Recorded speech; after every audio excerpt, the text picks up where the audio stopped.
খালি পকেটে, খালি মানিব্যাগে আপনি ঘর থেকে বের হবেন, ভরা পকেটে, টাকাওয়ালা পকেটে আপনি ঘরে ফিরবেন ইনশাআল্লাহ। আল্লাহর কসম করে বলতে পারি, কোনো ব্যক্তি যদি ইয়াকিন করে আমলটি করতে পারেন, আপনি ফজিলত পাবেন। সৌদি আরবের এক ভাই এই আমলটি করে তিনি বলছেন, আমি খালি পকেটে হুজুর বের হলাম, এই দোয়া পড়ার পরে আল্লাহ রাব্বুল আলামিন ওই দিন আমাকে 2000 রিয়াল ইনকাম করার তৌফিক দিয়েছেন। সুবহানাল্লাহ, আল্লাহর দয়া।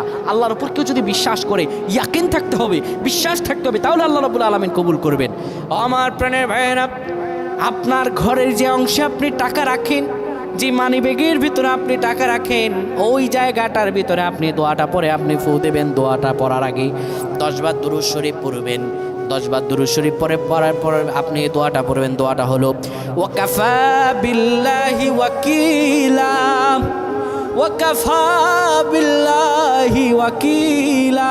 এই দোয়াটা আপনি 7 বার পরে ওই মানিব্যাগের মাঝে ফু দিয়ে ঘর থেকে বের হয়ে যাবেন কর্মসংস্থানের জন্য। আল্লাহ তাআলা আপনারে ভরা পকেটে ঘরে ফিরিয়ে দিবেন।